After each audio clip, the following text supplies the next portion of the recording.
Hey kids, it's Jurassic James. I'm Jurassic James Explains, looking at Saurophaganax, a very important yet very misunderstood dinosaur from Late Jurassic. Here's the thing. I'm still unpacking my Christmas and Valentine's Day gifts. That's why we're still doing this, right? So I have a PNSO and a Collect A model. Again, older, first one here, younger here. So the animal was first discovered in 1931-32 in Kenton, Oklahoma. I think I posted videos recently or before of last summer. I mean, walking in Kenton, there's some footprints. Not from this guy, but other footprints. But again, it's north, the most western north section of Oklahoma is Kenton, right? And so what's going on with this guy is that when first discovered by Stovall, it was thought to be an Allosaurus. Well, actually, he thought it was not.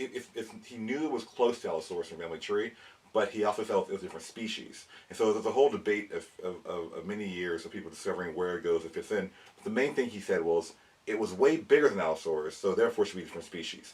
Now in paleontology, we don't often go by that because just because you found this one fossil is larger, it doesn't necessarily mean it's a different species. You could have just found the bigger version of this thing, or you could have found normally the small version of the first thing, right?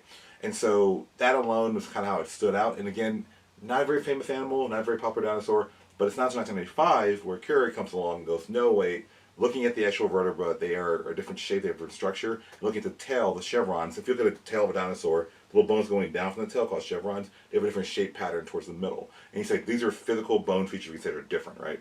So looking at the toy itself, we have a Collect A model. This is 2014. And again, this is my first Saurophaganax. This is the one on the website, of course, because it's my, what I have. So again, overall, it looks like an Allosaurus. And again, given that everyone agrees that they're in the same family. Now, whether or not Saurophaganax is its own genus, that's what the debate is. But overall, you would imagine the same family. Think how a lion, a leopard, and a tiger are all in the same genus, Panthera. They look very different on the surface.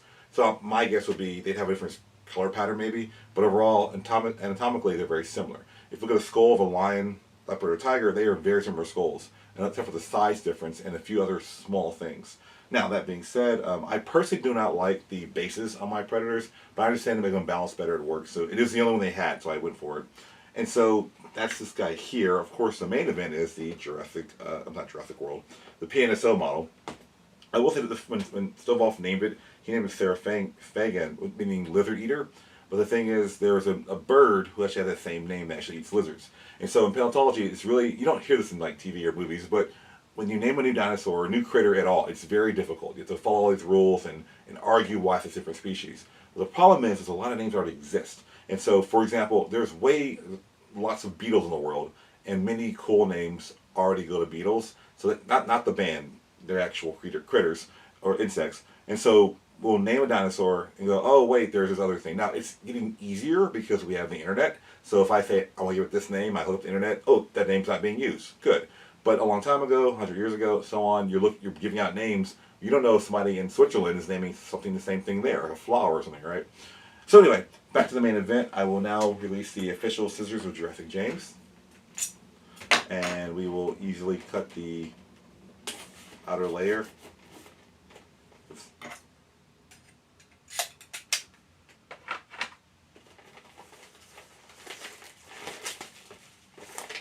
So his name is number 75, Donald the Saurophaganax. Oh, and his name means Lord of the Lizard Eaters, or kind of like, it reminds me of in Thor or Ragnarok, like Lord of Thunder kind of thing. But again, it's like the biggest, allegedly the biggest predator. It's bigger than Torvosaurus actually. Which Torvosaurus? You say, what's the next PNSO figure you want? It's Torvosaurus. It's a megalosaurus. It's really large and very rare as well. And so let's go ahead. So at all PNSO, you get this book, a little booklet that tells you all kind of cool stories about the information. And again, I always say I forget how important this is because I just, like, me being me, I know what dinosaur is and this is information. But for a more of an amateur collector, this is really, really important to show you the educational purposes, the stories behind this discovery and all that. But that's kind of what I'm doing here anyway. And of course we get our poster. Very nice. So the poster's like that. And of course, what I love about these posters is the plants in the picture. You don't see any flowers, because why? Flowers had evolved. This is like Jurassic. And so those are all the important factors when you look at these kind of things. So, brilliant. Here we have, okay.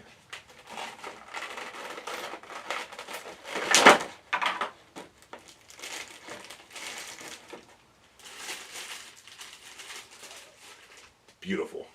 Now let's get the stand, because obviously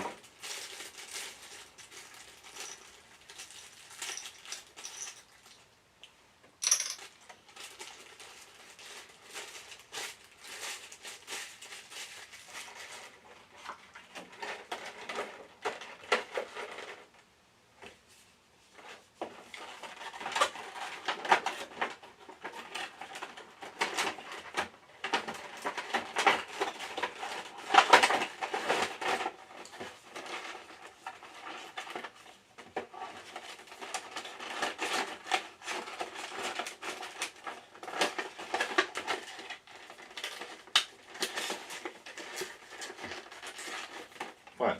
So, as you know, I keep the boxes because they are art unto themselves. And if I ever have to move again, or when I have to move again, it's nice to have those boxes to put them back into for their safety. Now, one thing to put out, Saurophaganax, let's see how this... Oh, that's awesome. Okay, so the stand is here for obvious reasons, but the idea is that I still love the fact that they balance it well enough on two legs that it can, you know, it's actually, if you look at the feet, it's has one foot down and the other one's kind of like lifted up a little bit, arched off the ground, and so it's balanced perfectly like that. That is really cool engineering. I'm guessing the stand maybe goes here for support. That's like a crutch almost, but anyway. And so the idea with this animal is this is really, really cool looking. So looking at it again, it's, for those of you who know Allosaurus, you look at the animal and go, it's like an Allosaurus. And that's the whole thing, is that there are some who argue that, yeah, some paleontologists who argue that it's just a different species of Allosaurus. Because we know Allosaurus is the most abundant theropod in North American late Jurassic. You find them all over the place. As far as predators go, I mean, you find more herbivores than predators, but as far as predators go, you find way more of them. And so they have very high fitness in an evolutionary sense. This guy, they have like they have, I think, 5 or 7 individuals. But again, they don't find them just everywhere, so it's kind of a big deal. And they are the official dinosaur of Oklahoma. So that's kind of a neat thing to point out too.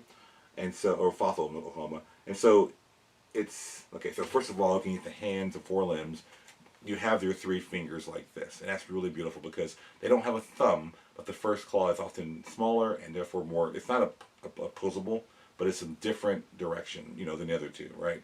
And so that shows that your dinosaurs here kind of grasp things like this. They're heading like this. Now in Alvacare we do this, which is incorrect because Jurassic Park. Now we know it's more like this, and side by side, palm to palm. Another thing to point out with this guy too, he has these two ridges over the eye, and again that's something we see in many theropods at this time, very uncommon. But you have to remember that we often look at species interaction as this animal is interacting and hunting prey, but most of their lives are focused on what? Interacting with your own species, interspecies, behavior. And so again, having the crest right in front of the eye, you're looking at that feature. It's not like your eyebrows. Although, if someone's really bushy eyebrows or very thin eyebrows, or they cut them all off and drew them, sometimes that's the thing with humans. The ridges are telling you something in how big or strong they are, how maybe colorful they are, can communicate your health and so on and so forth. The joke, of course, is human males will buy nice cars and clothing. Well, how do you communicate how well you're doing? You have disposable income to buy these things. For animal, you have enough energy, restored strength to be healthy and big and have these large horns and stuff, right? So, again, I like the tail, really large, bulky tail. Again, PNSO is like one of the most accurate scientific models I've seen, and the jaw is articulate. And looking closely at the skin, you can see a mild pattern there. The unfortunate thing was back in the 1930s when they were digging up the first specimen. It was one of those, like, remember, depression, so you apply for jobs and you get field work. The people who were doing it were not, scientists, the ones who were helping out. So, and often case, which is unfortunate, the rock and the fossil have the same color or texture sometimes. And so sometimes they may take the wrong part off and all that. So that's why modern paleontologists are so really big on making sure you're digging it up properly, taking good pictures, record scans, because we know in 100 years, paleontologists look back and go, okay, they did it right, versus how we look back and go, well, they used dynamite, So it's so really, really great guy. I love the way that if you look at the eyes right in the middle, how the eyes look right there. I'm going to put it right into the camera. This guy keeps looking at you. You can see you. You can see your couch behind you. The point is, so who did he live with? So again, the more information, if I'm Jurassic James. I've spent more of my dinosaur digging time in the Jurassic, in Wyoming, with the Anatomical Children's Museum, with UC Industrial Science, and also with the Blackfield Institute. So a lot of time in Jurassic on different ranches. So his neighbors would have been the Brachiosaurus. This is a 2012 Safari Brachiosaurus from Carnegie. There's a Camarasaurus, which is a 2019 Safari, so same company, different year. Diplodocus, of course, so everyone knows Diplodocus and loves Diplodocus. 2017 Safari. I think I picked a theme this time. And then we have our Papo. I picked the Papo Apatosaurus. There's no year on this, is it? Oh, 2015, yeah. So these sauropods are the ones that people, these are the ones that are most popular North American late Jurassic sauropods. Everyone knows them. I am forced or going to acknowledge that there is the return of Brontosaurus, which is a whole video in and of itself. This is a 2018, and so recent papers looked at sauropod skeletons compared to all parts and said this is still different enough to be some species. So these are, and again, there's other sauropods. It's like Barosaurus, for example, which no one knows. There's no toys of them. It's very upsetting. I was digging last summer. They were looking for Barosaurus, but whatever. And so the idea here is that these are big sauropods. Of course, Allosaurus is the quote called the Lion of Jurassic. And the idea behind that is very simple. Is that the unfortunate thing is that when you hear the Lion of Jurassic, people think, well, lions are the top predator in their environment, minus humans, and so therefore Allosaurus was too. There's just a lot of them everywhere, right? And here we have, this is not the scale, but again, because actually one of these guys, their size, depending on proportion, we find, to say it's like a ratio, so you find a human, like I find a human child skeleton, you see the proportions, you find one of my bones, you compare and say, well, it must be this big, comparative speaking, right? So they did it for this guy. So Saurophaganax could be up to, well, conservatively 30, I think 7 feet, up to over 40 feet. So it puts it in the size class as Tyrannosaurus, which I'll get in a minute, get there in a minute. But the point is, we have our sauropods here. Tyrannosaurus, another very rare dinosaur. These are both Papo from this environment. Of course, we know our friend Stegosaurus, and here's Comptosaurus. A lot of the smaller herbivores, like Dryosaurus and Ornithilia, those guys don't get a lot of toys. But in the Jurassic World line, I will give some attention to these two little guys. These are not to scale for the others. These Ornitholestes and Saurosaurus, these are both Jurassic World. Those guys are like 3 feet tall and 8 feet, 6 feet long, something like that. So they're really, really tiny dinosaurs. And again, they don't make tiny models of them, unfortunately. But again, they're morphs and formation animals. So why does it matter? The only other really large predator we have here, well-known large predator that should be in toy form, is Torvosaurus. And again, Torvosaurus is also very rare. So again, Allosaurus is the most abundant theropod in this environment. And so that's why everyone knows so much about Allosaurus. It's a good publicist and all that. It was also in Lost World, the original book and later movie. And so, again, Saurophaganax is the largest of this environment, largest animal we know of in this time. And it makes it the king of dinosaurs in late Jurassic if the upper estimates of its size are true. Now, that being said, people say, well, how does this fit with Tyrannosaurus? You hear about large predators, you think T-Rex, Spinosaurus, Giganosaurus. You're saying, James, how do you know that? Because when I talk to kids and families, that's what they always talk about. So the idea here is, looking at this guy, we're going to compare him to, this is a Papo T-Rex right here. And here is the Papo Giganosaurus. For some reason, they made it, upright. The animal we don't believe could ever stand like this. This is darn near heresy. But, it was the cool looking figure, so I got it. The point is, to scale, Saurophaganax and Allosaurus and Giganosaurus are closely related than the Tyrannosaur. And so we say, well, if a Tyrannosaur is 42 feet long, and this guy's almost 40 feet long, is he bigger? Well, the answer is not necessarily, because I always use the analogy that Tyrannosaurs are like bears. They are, generally speaking, the grizzly bear. This is, if you're curious, it's, let's see, made in China, of course, Germany, Schley, 2003.